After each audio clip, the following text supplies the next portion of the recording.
Meu caro amigo e seguidor, seja bem-vindo a mais um Papo Espírita, programa do Centro Espírita Allan Kardec de Balneário Gaivota, apresentado por mim, Alfredo Feijão Lopes. Inicialmente, vamos fazer uma oração, agradecendo a Deus, que é a inteligência suprema, causa primária, a Jesus, o divino mestre e governador espiritual do planeta, a Allan Kardec, o codificador da doutrina espírita e também o patrono do nosso centro, e a diretoria espiritual do Centro Espírita Allan Kardec pela oportunidade de estarmos aqui, através das redes sociais, conhecendo um pouco mais da doutrina espírita, que é o consolador prometido por Jesus há 2000 anos atrás, que vem nos esclarecer de onde viemos, para onde vamos, por que sofremos e qual o nosso futuro. Então, rogamos a eles a proteção, o amparo, para que possamos ter um tempo de aproveitamento do conhecimento da doutrina espírita. E a nossa pauta de hoje é sobre o lançamento do livro Chico para Sempre, que aconteceu há 3 dias atrás, no dia 13 de outubro. 20 anos após a sua morte, o mineiro Chico Xavier tem sua vida contada no longa-metragem documentário Chico para Sempre, com direção de Wagner de Assis, que também dirigiu os filmes Nosso Lar, Allan Kardec e A Menina Índigo, e com a participação do jornalista Marcel Souto-Maior, autor de uma das biografias mais bem-sucedidas do médium. Como dissemos, o filme estreou nos cinemas dia 13 de outubro e conta com mais de 50 entrevistas, algumas raras, relembrando não só fatos cronológicos da vida do médium mais importante do Brasil, mas principalmente traçando um painel das diversas vertentes que o acompanharam na sua vida. A mediunidade que impactou o Brasil desde os seus 17 anos, as crises com a fama, as reportagens polêmicas, o fato de ser uma celebridade de dois mundos, as histórias sobrenaturais que nos encantam, né? Até o legado da sua obra literária, que hoje já conta com 536 títulos publicados. Quando morreu em 2012, ou melhor, em 2002, todos lembram, Chico disse que queria morrer quando o Brasil estivesse em festa, estivesse alegre, e foi realmente no dia em que nós conquistamos mais uma Copa do Mundo, Chico retorna à pátria espiritual. Então, o documentário Chico para Sempre tem a participação de artistas como Ana Rosa, Vanderleia, quem não lembra da Vanderleia Terdorinha, Carlos Vereza, além de médicos, cientistas, críticos literários, historiadores, pesquisadores, outros médiums e amigos pessoais que acompanharam por anos o médium.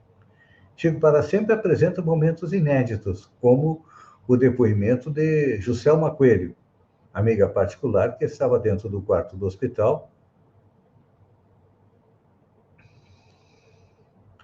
quando uma luz sobrenatural foi captada por uma câmera que estava do lado de fora do prédio. Horas depois do fenômeno, o testemunho da entrevista relata como foi a melhora súbita de Chico. Há também entrevistas inéditas com alguns parentes diretos que aceitaram participar do filme, como a sobrinha de Chico, Cidária Xavier. Importante a gente relembrar também que a produção visitou as cidades de Pedro Leopoldo e Uberaba. Encontrou materiais que estavam no sótão durante anos. Numa chuva, o local cedeu os originais, recortes de jornal, até um projeto do arquiteto Oscar Niemeyer para Chico Xavier, que estava ali guardado por décadas. Há entrevistas em Brasília, São Paulo, Rio de Janeiro e alguns locais do exterior, como Miami e Nova York, quando o assunto é legado internacional do médium. No filme, não deixa de abordar temas polêmicos como a questão das vidas passadas de Chico Xavier. Então, além do Marcel Souto Maior, Ana Rosa, Fábio Júnior, nós temos aí personalidades espíritas como Haroldo Dutra Dias, Jorge Godin, que é o presidente da Federação Espírita Brasileira, Cidália Xavier, José Carlos de Luca, escritor, Alexandre Caldini, Juscelma Coelho, Geraldo Compete, outro escritor, Oceano Vieira de Mello, Eurípides Higino, Geraldo Lemos Neto, Dora Encontre, pedagoga espírita, Guiomar Albanese, Nena Galves, Saulo César, César Perry, ex-presidente da Federação Espírita Brasileira, John Harley e Célia Diniz. É importante a gente... agora vamos dar uma passada a respeito do que foi feito em termos de filme da obra de Chico Xavier. O primeiro filme que nos vem à cabeça, né, e com certeza foi visto por espíritas e não espíritas, foi Chico Xavier, o filme, onde conta a história da vida de Chico Xavier. Depois, o segundo filme é Nosso Lar. Nosso Lar mostra a cidade espiritual, que leva esse nome, né, do livro Nosso Lar, que foi o livro mais vendido de Chico Xavier, que nos relata como é que é uma cidade na espiritualidade. Muitas vezes a gente tem, sempre a gente tem, até conhecer a doutrina espírita, noções incorretas a respeito do céu, do inferno. Muita gente acha que estar no céu, quem vai para o céu, fica tocando harpa, lá admirando Deus junto com os anjos, mas não. O céu, ou seja, a pátria espiritual, de onde nós viemos e para onde nós vamos voltar, porque depois que nós encarnamos só tem uma coisa certa na nossa vida, que é a morte, ou o retorno à pátria espiritual. Então, é uma cidade que tem uma organização, claro que muito melhor que a nossa organização aqui nas nossas cidades terrenas, porque as nossas cidades terrenas são uma cópia bastante, mas muito imperfeita das cidades que existem na espiritualidade. Então, depois do filme Chico Xavier, o filme Nosso Lar, nós temos um filme que sempre nos toca o coração, que são As Mães de Chico Xavier, ou seja, depoimentos de mães que viajavam de todo o Brasil até Uberaba para lá, aguardar notícias dos entes queridos, dos filhos que haviam retornado à pátria espiritual. É importante a gente ponderar que este filme, As Mães de Chico Xavier, retrata o período final da mediunidade de Chico Xavier, quando ele se dedicou ao consolo e o esclarecimento. Depois nós temos um filme interessante, intitulado Data Limite segundo Chico Xavier. A data limite trata, basicamente, da passagem do planeta Terra, ou seja, da promoção do planeta Terra no mundo de provas de expiação, que é a categoria em que ele se encontra atualmente, para o mundo de regeneração, ou seja, um mundo melhor. Um mundo onde não haja fome, não haja guerra, não haja ódio, onde haja mais fraternidade. Então, segundo esse filme, estamos nos aproximando da data limite, porque existe uma colocação do Espírito Emmanuel no livro Plantão de Respostas 2, que até o ano de 2058, se tudo correr bem, nós estaremos entrando no mundo de regeneração, ou seja, vamos começar a ter um mundo melhor do que nós temos hoje. É claro que isso depende do livre-arbítrio das pessoas, não é? Tem muita gente aí querendo botar fogo no circo. Então, nós temos que ter paciência e nós temos que também fazer a nossa parte para que isso não aconteça. Então, A Data Limite é um filme bastante instrutivo a respeito do futuro do planeta Terra. Depois nós tivemos é o quinto livro, ou melhor, o quinto filme, As Cartas Psicografadas por Chico Xavier. Então, nas madrugadas em Uberaba, Chico Xavier psicografava cartas para aquelas pessoas que lá estavam, que foram em busca de notícias dos seus entes queridos. O sexto filme é A Vida Continua, que faz parte da coleção Nosso Lar. E o sétimo filme é Quando Lembro de Chico Xavier. Então, é interessante a gente analisar que dentro da doutrina espírita, Chico Xavier dividiu o movimento espírita em antes e depois da sua chegada, porque Chico foi um médium completo.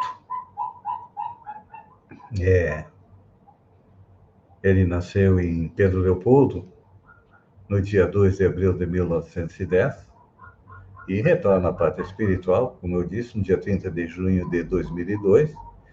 Ele, além de médium, foi filantropo, um dos mais expoentes do espiritismo, porque já contávamos que ele escreveu mais de 450 livros, que renderam, num total, 50 milhões de exemplares. A gente sempre pensou, olha, quem vende 50 milhões de exemplares é uma pessoa rica, né? Com certeza, mas o que Chico fez? Todos os direitos autorais da sua obra foram cedidos para instituições de caridade. Então, Chico viveu e morreu, passou a vida inteira sendo o quê? Um funcionário do Ministério da Agricultura. E vivia com seu modesto salário, enquanto nativa trabalhava e depois de aposentado, dedicou-se exclusivamente à doutrina espírita. Só para vocês terem uma ideia do quanto o Chico trabalhou, ele psicografou mais de 10 mil cartas e nunca cobrou nada do destinatário. Então, seus empregos foram vendedor, tecelão e datilógrafo.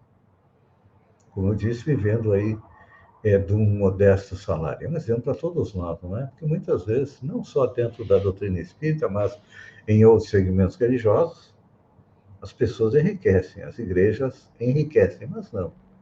O centro espírita que ele trabalhava continuou sendo o centro espírita simples, dentro daquilo que sempre colocou Allan Kardec. Allan Kardec, quando esteve no planeta, deixou no seu legado para a doutrina espírita que os centros espíritas têm que ser pequenos. Para quê? Para que todos que trabalham nele consigam interagir, serem mais próximos uns dos outros. E nós, infelizmente, às vezes nós vemos centros aí com 1.000, 2.000, 500 trabalhadores. E aí acaba perdendo aquela essência de que é o quê? Trabalhar junto, que é interessante. Acredito que já tínhamos comentado aqui no programa passado, quando homenageamos o Centro Espírita Celeiro de Luz de Sombrio, que o primeiro centro espírita da história foi a Casa do Caminho, que era mantida por Pedro após o retorno de Jesus à pátria espiritual. Naquela época, era cuidado da saúde física e mental. Não tínhamos SUS. Depois, o primeiro centro espírita da Era Moderna foi a Sociedade Parisiense de Estudos Espíritas, fundada em 1858 por Allan Kardec, para quê? Destinada a estudo da doutrina espírita. Que a doutrina espírita, o espiritismo, quando a gente fala em estudo, muita gente pensa, não, mas a doutrina espírita é uma religião. Como é que vai estudar uma religião? Claro que o mundo considera a doutrina espírita como uma religião, mas Allan Kardec nos definiu o espiritismo como sendo a ciência que estuda a origem, o destino, bem como as relações dos espíritos com o mundo corporal. Ou seja, quem quiser conhecer o espiritismo vai ter que estudar muito, porque Kardec nos legou 5 obras que necessitam ser estudadas, pela ordem o Livro dos Espíritos, depois o Livro dos Médiuns, que trata na parte científica. O Livro dos Espíritos trata da parte filosófica. Em terceiro livro editado foi o Evangelho segundo o Espiritismo, onde Kardec nos esclarece a respeito do que Jesus falou e exemplificou há 2000 anos atrás. Na quarta obra, é o Céu e o Inferno, que a gente sempre tem curiosidade de saber o que vai acontecer conosco depois da morte, para onde é que nós vamos. E no Céu e Inferno, Allan Kardec nos traz depoimentos de espíritos que já estão na pátria espiritual. Diz, olha, eu fui assassino. Hoje eu sofro porque eu cometi erros no planeta Terra. Eu fui um bom espírito. Fui um espírito cristão. Fui um espírito que seguiu a moral. E nos mostra como é que é a sua vida. Então, é interessante para a gente conhecer para onde nós vamos quando retornarmos à pátria espiritual. E por o Espiritismo ser uma ciência, a quinta obra de Allan Kardec é a Gênese, onde, além dele nos mostrar a ciência espírita, nos faz uma análise dos milagres do Cristo a partir da ótica da doutrina espírita. É bastante interessante. E é claro que, além disso, Allan Kardec ainda, por 12 anos, editou a Revista Espírita, um exemplar, uma revista mensal, onde ele se comunicava com os espíritos. Então, o campo de estudo dentro da doutrina espírita é bastante vasto. E aí, depois que Chico Xavier nos traz toda essa coleção de livros, mais coisas nós temos ainda que estudar. Então, é importante a gente compreender que o legado de Chico Xavier ultrapassou as barreiras religiosas e hoje ele é reconhecido como o maior líder espiritual do Brasil. Sendo uma das personalidades mais admiradas e aclamadas do país, ressaltando principalmente seu forte altruísmo. Falando em lideranças espirituais do Brasil, eu citaria Dom Paulo Ibanez Soares, a sua irmã que durante anos esteve à frente da Pastoral da Saúde, e outros mais, Madre Irmã Dulce, a Santa dos Pobres, todos foram líderes espirituais. Mas é claro que o trabalho de Chico Xavier foi muito maior do que os deles. Então, como era ser humano, ele recebeu várias honrarias. Entre 1981 e 82, foi indicado para o Nobel da Paz, tendo o seu nome conseguido 2 milhões de assinaturas no pedido da candidatura. O governo de Minas, onde ele nasceu e morou, instituiu a Comenda da Paz Chico Xavier. E ele foi considerado o maior brasileiro de todos os tempos, num concurso realizado pelo SBT e pela BBC de Londres, para eleger aquele que fez mais pela nação e que se destacou pelo seu legado à sociedade. Então, tá aí. Esse é o Chico Xavier. Então, já que estamos prontos para ver o filme Chico para Sempre, é importante a gente conhecer as outras obras para a gente ter um pouco mais de conhecimento a respeito deste espírito. Vou falar um pouquinho da mediunidade. A mediunidade, normalmente, é aquilo que mais nos chama a atenção. É o que muitas vezes nos leva até um centro espírita em busca de notícias de um parente, de um amigo. E Chico Xavier, desde os 5 anos já se observava fenômenos mediúnicos no seu entorno. Em 1927, em julho, ele inicia a prática da psicografia. A psicografia é a mediunidade mais simples. O que é a psicografia? Um espírito assume o comando do braço do médium e começa a escrever.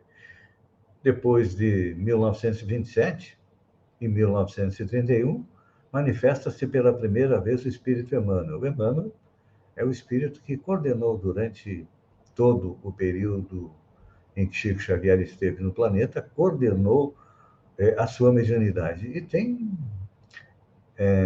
um fato interessante, que no primeiro encontro, em que Chico percebe o espírito de Emmanuel ao seu lado, Emmanuel o convida para o trabalho e diz, olha, Tem 3 coisas que você precisa fazer para ser um bom médium. Chico, não, tudo bem, vamos lá. Qual é a primeira? Disciplina. Chico, tá bom. Qual é a segunda? Disciplina. O Chico parou, pensou, mas é tanta disciplina assim? E perguntou, mas qual é a terceira? Também a disciplina.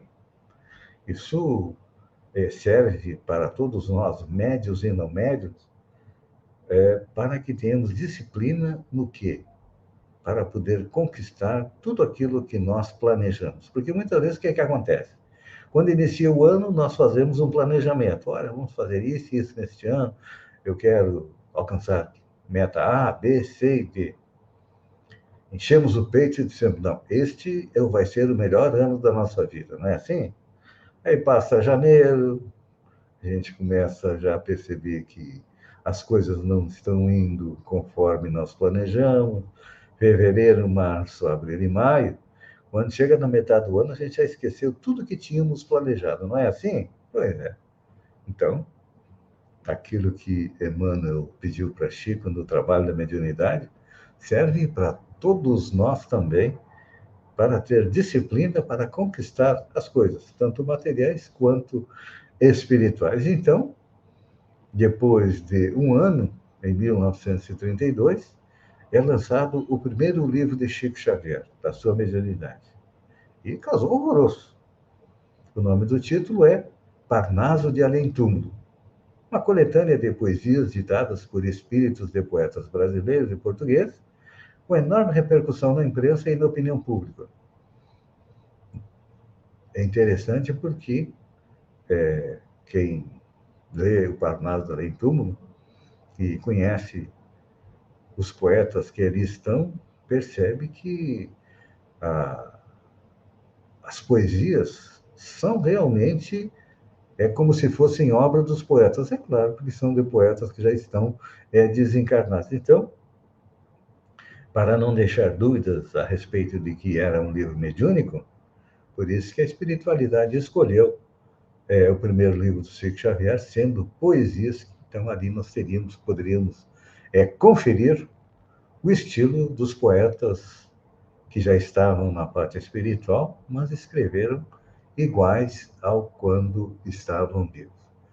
Depois, segundo o livro, com certeza deve ter sido extremamente difícil, porque o livro Cartas de uma Morta, ele é escrito pelo espírito da sua mãe, que já estava na parte espiritual. E eu recomendo que leiam esse livro, porque Maria, a mãe do Chico Xavier, nos traz depoimento a respeito de como é a vida no planeta Marte, já que Elon Musk está querendo ir a Marte, e já estão sendo feitas pesquisas sobre o planeta Marte, com certeza nós gostaríamos de encontrar espíritos encarnados em Marte.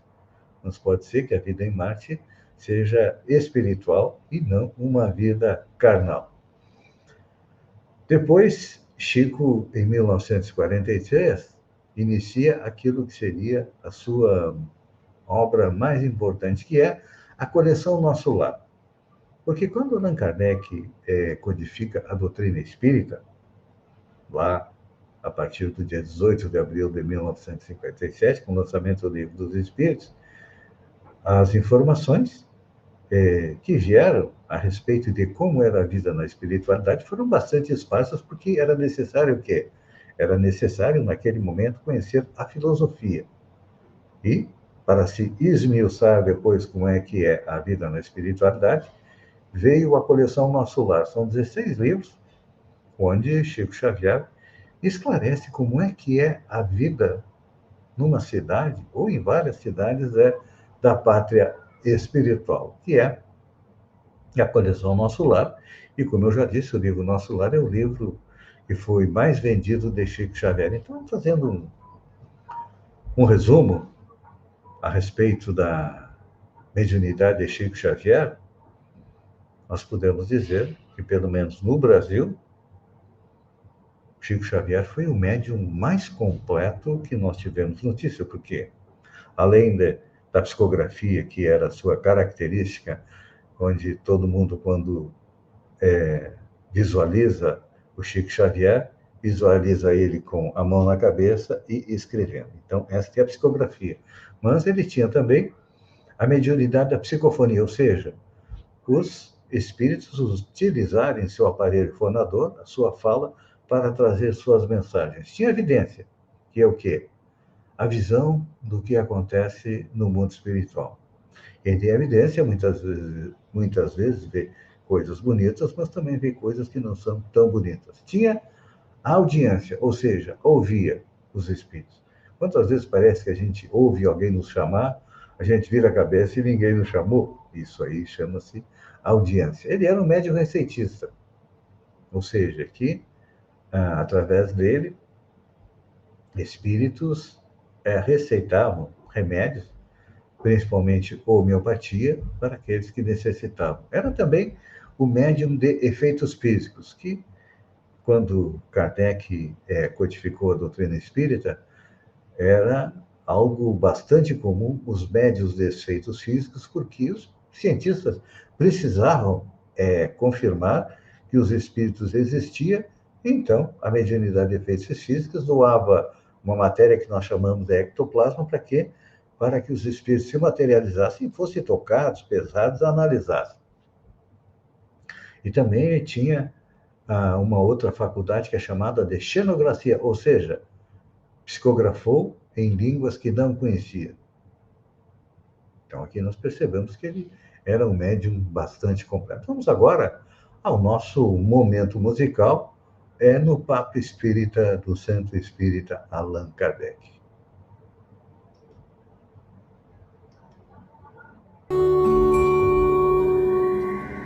Na alma, seu mundo, suas histórias são sonhos profundos que carrego na memória.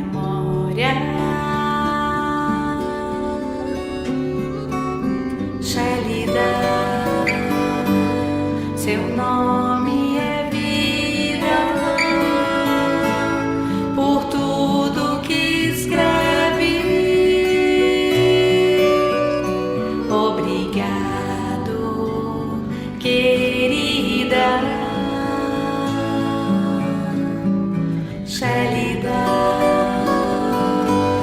seu nome é vida, por tudo que escreve. Obrigado, querida.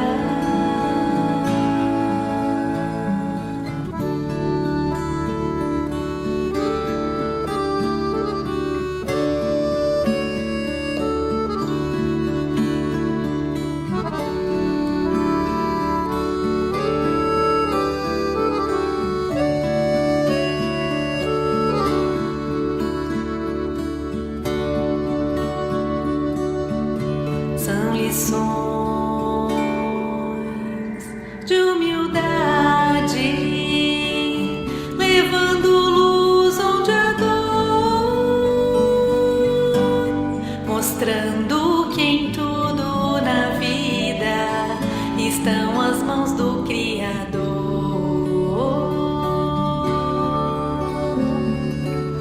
Xélida, seu nome é vida, por tudo que escreve. Obrigado, querida. Xélida, seu nome é vida, por tudo que escreve. Obrigado, querida. Xélida, seu nome é vida, por tudo que escreve.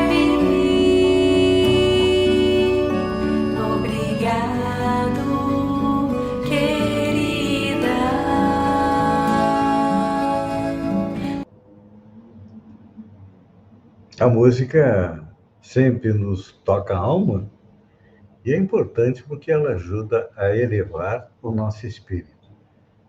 E, falando em importante, é claro que não poderíamos deixar de mencionar que no dia 12 de outubro foi o Dia da Criança. Então, a doutrina espírita é também bastante fértil numa literatura infantil. E nós vamos aqui indicar alguns livros para as nossas crianças. Primeiro, eu indicaria o kit Nosso Lar para Crianças. O kit contém 2 obras infantis adaptadas do sucesso Nosso Lar, do espírito André Luiz, psicografada por Francisco Cândido Xavier. Primeiro, o Nosso Lar para as Crianças mostra a história de um médico muito inteligente que desencarna e descobre que não morreu. Ele acorda no mundo espiritual, onde vivem todos os que já se foram e um dia voltarão a renascer. O segundo livro é um livrinho divertido. O livro acompanha um tabuleiro e a gente consegue bônus hora em cada ministério do nosso lar e volta para a Terra para tornar um cidadão da conhecida pátria espiritual. É que quem não conhece a doutrina espírita, a moeda corrente em nosso lar é o bônus hora, ou seja, horas trabalhadas. Lá não tem dinheiro, lá o espírito tem que arregaçar as mangas para poder adquirir algum crédito. Outro livro interessante para nossas crianças é Os Dois Franciscos. Você vai conhecer o Francisco que nasceu na Itália, uma família rica e resolveu viver como pobre. E o outro Francisco nasceu no Brasil, em um lar pobre, e nunca quis viver na riqueza. Lendo este livro, você vai descobrir que esses 2 Franciscos tinham uma riqueza diferente. Eles eram ricos em amor, bondade e paciência. Por isso, se revelaram aí fiéis seguidores dos ensinos de Jesus em nosso mundo. Então, é importante que, no mundo com a vida tão atribulada que nós temos hoje, é importante nós mostrarmos a nossos filhos a importância do amor. Tem também o menino que fazia aviões. Mauro era um menino muito esperto e educado que tinha um grande talento para fazer aviões. E os amigos deles, porém, não eram muito legais. Sempre se metiam em confusão e diziam que ele não podia escolher as brincadeiras da galera. Um dia, Mauro conhece a menina diferente e ela lhe conta como as escolhas que fazemos podem mudar nossa vida para muito melhor e para sempre. Será que Mauro vai acreditar nela? Descubra isso lendo o livro. Temos também A Grande Viagem, que conta a história de Beto, um simpático garoto que prepara para reencarnar na Terra. Para a Grande Viagem, ele recebe uma maleta especial, repleta de acessórios importantes que trazem grandes ensinamentos. Uma lanterna, um capacete, uma luva ou uma luneta. O que isso pode ensinar? Pois é, vamos embarcar nessa história interessante e descobrir com Beto preciosas lições. Então, como a gente sabe que hoje em dia a leitura muitas vezes está em desuso, é mais fácil você entregar um celular para seu filho, eu deixo uma recomendação. Doe um livro para que ele possa aprender também que a leitura é um excelente companheiro. Amigo e seguidor, eu agradeço a você por ter estado conosco durante esses minutos. Espero que possamos acompanhar no cinema, na internet, quem sabe no streaming, o filme Chico para Sempre e conhecer um pouco mais da personalidade deste grande homem que nos mostrou o que precisamos fazer para chegar à tão sonhada felicidade. Encerro agradecendo a todos pela companhia. Fiquem com Deus e até o próximo Papo Espírita daqui a 15 dias. Esperamos que Deus, Jesus e os bons espíritos o amparem nesta e na próxima semana. Um beijo no coração e até o próximo Papo Espírita, então.